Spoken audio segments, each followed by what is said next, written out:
Lawyers, did you ever win your case so much that the opposing lawyer was fired from his job? So both me and my opponent were baby lawyers when this happened. Let's call my opponent Jay. Jay was a nice kid and I knew him in law school, but he was horribly shy. Talking in front of the class left him almost in tears. I later learned his entire family were lawyers, and they pressured Jay to follow in their footsteps, even if it was clearly be a terrible lawyer. Jay was actually pretty good at school. He was smart and even with his social anxiety he was at the top of the class. He did a lot better than me actually, and was hired as a public defender about a week before I was hired by a law firm. Now I don't know if this was his first time in court, but we ended up facing off not too long after. It was only my second time, so I wouldn't have been surprised. My own client was a shop owner suing Jay's client over shoplifting or property damage, but it was years ago, and I can't remember.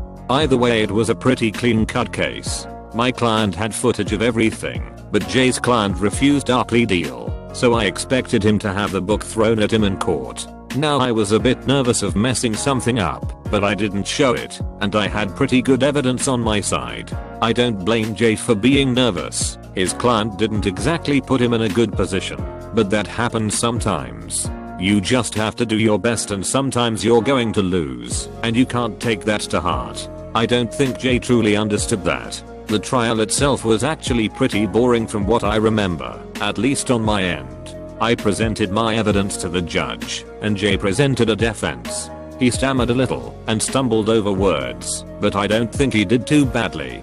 His client got some jail time, but that was expected. When the trial was finished I saw Jay rush out of the courtroom. I was concerned, so as soon as I could I left as well to go find him.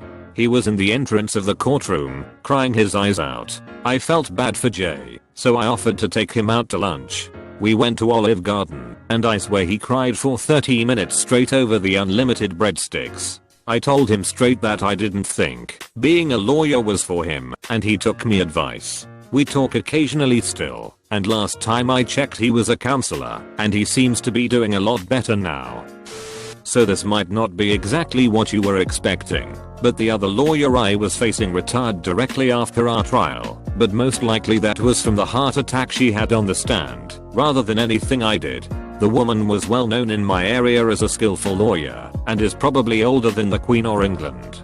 She was the most prominent lawyer in the small town I was in at the time, and she could be a nightmare if you happened to be the unlucky soul opposing her like I was. The cast itself was quite interesting. It was about a reporter exposing a corrupt cop and getting him fired. The cop wasn't happy about all the sudden negative publicity, so he hired me to sue the reporter for slander and trespassing. The former was baseless because the cop did what he was being accused of, but the latter had a bit more validity to it. Unfortunately for me, the reporter hired the best lawyer around, so I was pretty confident that I was screwed. Still, I was being paid, and I wasn't about to back out just because I knew I was going to lose. The cop was angry and didn't want to drop the lawsuit, so I continued. The other lawyer was very successful in absolutely tearing into my client and ruining all his credibility. She focused on the slander accusation, bringing up every piece of evidence the reporter had against the cop. I don't know if this was pre-planned, but it was a stroke of genius for both her and her client. It made everything public record and ensured both their names would be in the newspaper the next day. I was honestly impressed and had just accepted my loss when something started to go wrong. The other lawyer started to stutter and cough. She kept speaking, but wasn't making any sense. People started to take notice at her sudden loss of composure, and I heard a few murmurs in the usually silent court. Then suddenly she grabbed her chest and practically collapsed on the podium. The courtroom bursted into chatter and I rushed over to help her. A quick recess was called while someone called an ambulance. She was taken away and the trial was postponed. It later came out that she had a heart attack and was retiring as soon as the case was over. I convinced my client to drop the case, so I didn't even technically win that one, but opposing counsel did retire, so I consider it appropriate. I'm never gonna forget this case, mainly because opposing counsel was a huge douche and deserved everything that happened. He was a lawyer who decided to represent himself, something you should never do. My client was also a lawyer, but he was smart enough to hire me to defend himself. I'm not going to lie, the case was pretty stupid. It was over my client supposedly stealing a client from the other lawyer. The client was getting a divorce and dropped him for reasons I don't know. Now this happens, and it's actually pretty common. I don't know why the opposing counsel decided to make a big stink now, but some people are too petty for their own good. My client was willing to try and compromise with him before the trial, but he demanded a truly exorbitant settlement and refused to settle for anything less, so we went to trial. The judge was already in a bad mood from some of the previous cases before us, and was clearly unamused with us, but specifically opposing counsel. That was fine with me. Sometimes you need to deal with upset judges. Luckily for me, the judge's anger wasn't directed towards me or my client, but mainly the other lawyer who was putting on a terrible performance. Almost every question he asked I objected to. You would think a lawyer would know better, but evidently not. The judge eventually got fed up and snapped, "Can you ask a valid question next?" or something like that. Now the other lawyer was not happy about that. I don't remember exactly what he said, but it was something like, "Well, a real judge would just let me ask my damn questions." There was an audible gasp in the room before everyone fell silent. The look on the opposing counsel's face was priceless. He realized the second he spoke he messed up, but he couldn't take his words back. I'm sure if the judge wasn't already angry he would have just given him a verbal warning and dismissed the case in my favor, but no. The judge had the idiot arrested for contempt of court as well. I learned later from a friend who worked with him that he was fired from his law firm because of the entire thing. I don't know what he does now, but I doubt he's still a lawyer. At the time neither of us were lawyers. I eventually became a lawyer, but I doubt he got that far. To preface this, let me say quite a few weird people without anywhere else to go end up in law school for some reason.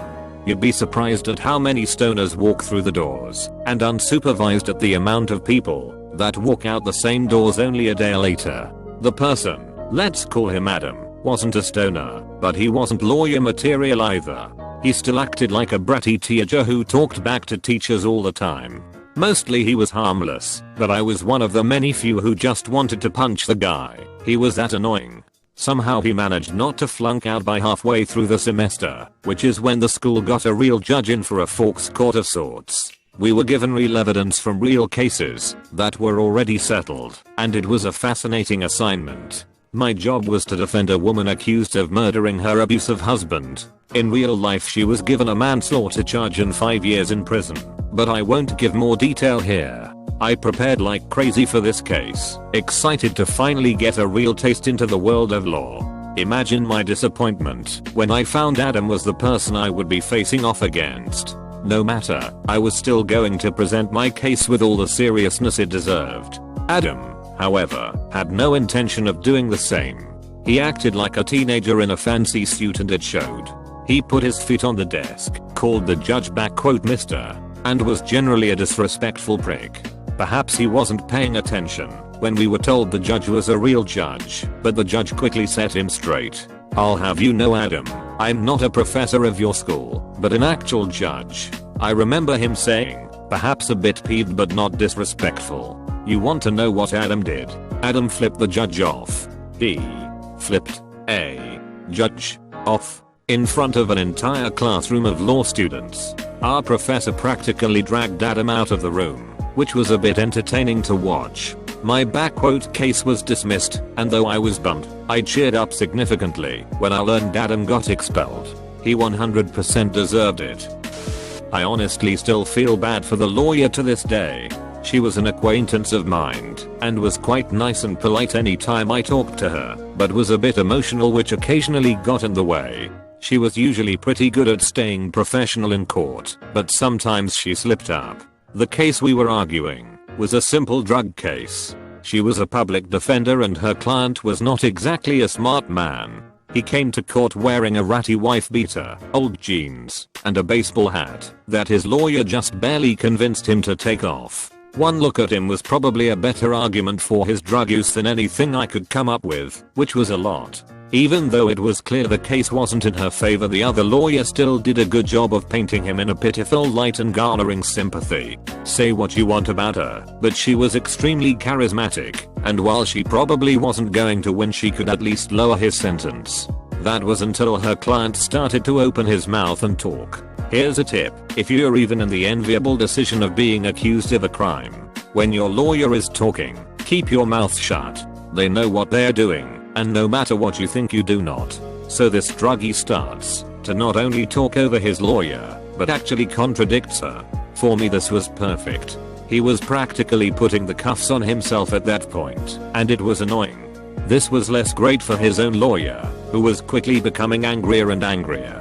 She started to scold him and everything quickly fell apart. They got into a full-on yelling match in the middle of the courtroom, right in front of the jury. Now I probably could have just kept my mouth shut, but everything was just too perfect. I started to egg the man on, encouraging him to keep going. The lawyer turned to me, absolutely furious. She started to yell at both of us, red-faced and screaming.